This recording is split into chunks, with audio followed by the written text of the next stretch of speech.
बिस्मिल्लाहिर्रहमानिर्रहीम, अस्सलाम वालेकुम। प्रोग्राम बोलो के साथ सलमान हैदर। नाज़रीन, मुल्की सियासत में सब कुछ मुमकिन है और लंदन में क़याम के दौरान जो नवाज शरीफ साहब मज़ाहमत का इस्तारा नजर आते थे वो पाकिस्तान पहुंचे हैं और अब सिर्फ मुफाहमत यानी यूं कह लें कि मुफाहमत के नए बादशाह बन के सामने आए हैं।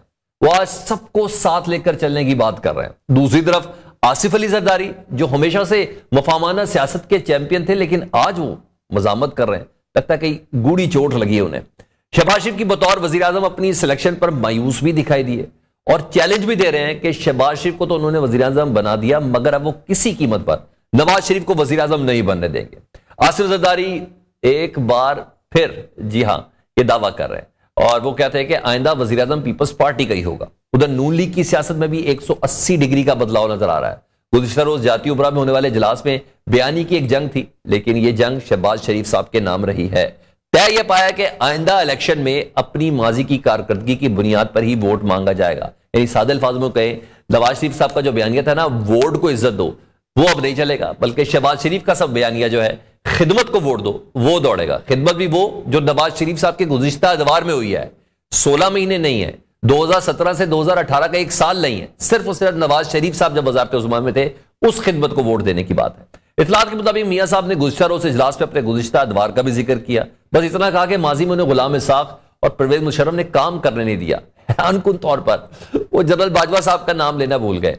सियासी जमातों के इस बदलते बयानिए पर मुल्क की सियासत क्या रुख इख्तियार करती है, इस पर बात करने के लिए हमने दावत दी है रहनुमा मुस्लिम लीग नून बिलाल कियानी, पाकिस्तान पीपल्स पार्टी से शर्मिला फारूकी और सीनियर तजियाकार है मुजम्मिल सोहरवर्दी। तो सबसे पहले शर्मिला फारूकी साहबा, आप ही से बात करता हूँ। आज क्या हो गया? आज जरदारी साहब इतना गुस्से में क्यों हैं? जो शख्स हमेशा मुफाहमत का बादशाह कहलाता था वो आज मज़ाहमत के ऊपर यकीन रखे हुए है। ऐसा क्या कर दिया है नून लीग ने? जरदारी साहब को कभी गुस्सा नहीं आता और ये तो वक्त और हालात ने भी इस बात को साबित किया है कि मुश्किल से मुश्किल तरीन हालात में जेल में भी उनके चेहरे पर सिर्फ और सिर्फ मुस्कुराहट रही है। गुस्से में हरगिज़ भी नहीं थे, ना नाराज़ थे, लेकिन जो हक़ाइक़ पे मबनी बातें हैं वो कर रहे थे। अच्छा, ये कह देना कि पीडीएम को मैंने बनाया था, इस पर कोई शक नहीं। ये एविडेंशियल सबूत हैं सारे कि जरदारी साहब ही तमाम मीटिंग्स को कंडक्ट करते थे कि इत्तेहाद को पीडीएम को बनाने में उनका बड़ा किरदार था। उन्होंने कहा मैंने शहबाज शरीफ को वज़ीर आज़म बनाया और लेकिन अब नवाज शरीफ को किसी तौर पर भी वज़ीर आज़म नहीं बनने दूंगा। इतनी सख्ती क्यों है वैसे? देखिए जी, इसमें तो कोई दो राय नहीं है कि पीडीएम पाकिस्तान पीपल्स पार्टी ने बनाई और उसके पीछे सदर आसिफ अली जरदारी साहब की सियासी बसीरत थी और ये एक बहुत बड़ी कामयाबी थी पीपल्स पार्टी के लिए कि तमाम अपोजिशन की जमातें जो जमहूरी सोच रखती थीं वो एक प्लेटफॉर्म के ऊपर इकट्ठी हुई और साथ मिलकर काम किया। जहाँ तक बात है कि ये जो स्टेटमेंट आपने अभी दी मुझे कि उन्होंने मियाँ साहब के ऊपर कहा कि मैं उनको वज़ीर आज़म बनने नहीं दूंगा, ये उन्होंने हरगिज़ बात नहीं की। उन्होंने कहा कि हम अपना वज़ीर आज़म लेकर आएंगे। अच्छा ठीक है, अपना वज़ीर आज़म मुराद बिलावल भुट्टो जरदारी होंगे?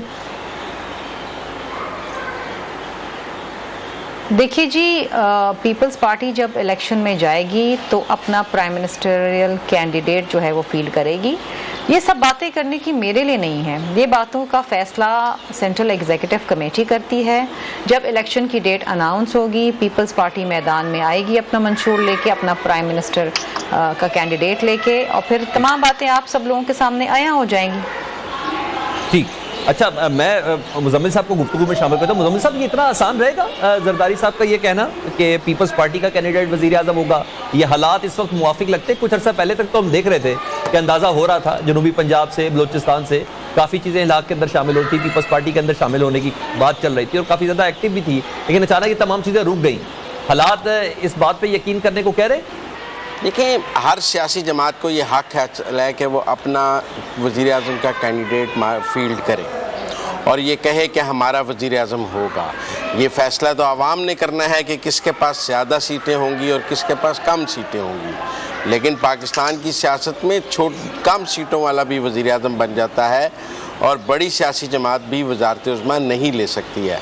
लिहाजा मैं ये आउटराइटली कहूँ कि पीपल्स पार्टी का वज़ारत उज़्मा के लिए कोई चांस नहीं है तो ये बात गलत होगी। क्या वो पार्लियामेंट में सबसे बड़ी जमात होगी? मुझे लगता है वो पार्लियामेंट में सबसे बड़ी जमात नहीं होंगे, लेकिन क्या एक हंग पार्लियामेंट आ जाएगी, उसके नतीजे में दूसरी बड़ी जमात अपना वज़ीर आज़म लाने की पोजीशन में होगी? तो ये कहना कोई नामुमकिन नहीं होगा। लिहाजा अगर पीपल्स पार्टी ने इस बार ये क्लियर किया है कि वो पार्लियामेंट में आकर किसी दूसरे वज़ीर-ए-आज़म को सपोर्ट नहीं, पार्टी के वज़ीर-ए-आज़म को सपोर्ट नहीं करेंगे और वो अपने ही वज़ीर-ए-आज़म को सपोर्ट करेंगे, तो ठीक है, उन्होंने कार्ड्स ओपन कर दिए हैं। अगर हंग पार्लियामेंट होगी तो उस नतीजे में या कोई हुकूमत बन जाएगी जो पीपल्स पार्टी के वज़ीर-ए-आज़म को मान ले, या दूसरी सूरत में कोई भी वज़ीर-ए-आज़म नहीं बन सकेगा और खेल दोबारा इलेक्शंस की तरफ चला जाएगा।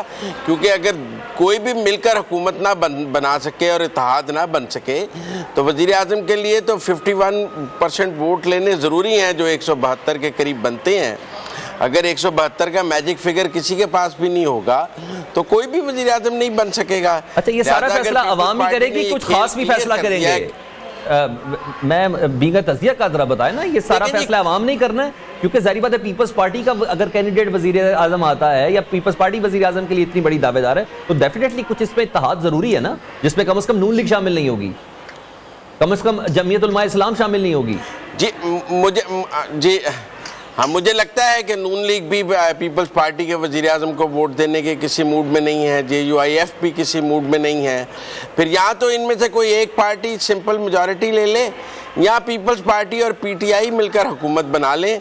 PTI शायद पीपल्स पार्टी के वज़ीर-ए-आज़म को वोट डाल दे, बाकी जमातें तो ऐसा नहीं लग रहा कि वो डालें। इसी तरह पीपल्स पार्टी भी किसी को वोट नहीं डालना चाह रही, तो फिर तो आवाम को ये पैगाम है कि वो किसी एक सियासी जमात को मुकम्मल अक्सरियत दें ताकि हंग पार्लियामेंट ना आए और कोई एक सियासी जमात जो है वो अकेले हुकूमत बन सके और चूं चूं का मुरब्बा ना हो। पीपल्स पार्टी का मैसेज तो फिर बहुत क्लियर है। ठीक है जी, बिलाल साहब आप बताइएगा, अभी 4.5 घंटे का एक इजलास भी हुआ बड़ा ज़बरदस्त किस्म का, और जिसमें मदासराई भी की गई लाहौर की रिसेप्शन के हवाले से, उस जलसे के भी हवाले से। 16 महीने बड़ा शेर शुक्र करके आप लोगों ने गवर्नमेंट की पीपल्स पार्टी के साथ मिलके, मगर पीपल्स पार्टी इस बार थोड़ी अग्रेसिव नजर आ रही है, आप थोड़ी मुफाहमती मामलात के अंदर नजर आ रहे हैं, कैसे होगा ये? जी बिस्मिल्लाहिर्रहमानिर्रहीम, बहुत शुक्रिया जी अपने शो में मुझे दावत देने का। देखिए बात यह है कि अब मैं एज समवन जो कि टॉक शोज में पार्टिसिपेट कर रहा है, हम महीने डेढ़ से देखते हैं कि पीपल्स पार्टी का ये तर्ज अमल रहा है जो मेरे ख्याल से अफसोसनाक है। मगर हम नहीं चाहते कि हमारी जो टॉक शोज हैं या ये जो डिस्कोर्स है उसका महवर ये बातें बने। बुनियादी तौर पर कि देखिए हकीकत ये है कि नवाज शरीफ साहब जिस दिन पाकिस्तान वापस पहुंचे हैं 21 अक्टूबर के दिन, तो उस दिन पाकिस्तान की तारीख का सबसे बड़ा सियासी इज्तिमा आपने देखा और जो उनका इस्तकबाल हुआ। उसके बाद अगर आप एक बैरोमीटर के तौर पे एक सर्वे ले लीजिए तो वो गैलप का एक सर्वे था, उसमें उन्होंने बताया कि उनके अंदाजे से 4 करोड़ लोग हैं जिन्होंने तकरीर सुनी, 80% ने पसंद की। और जब ये सवाल पूछा गया कि आपके ख्याल से पाकिस्तान को मुआशी मुश्किलात में से कौन सा लीडर निकाल सकता है, तो वो नवाज शरीफ साहब भी सर फहरिस्त है।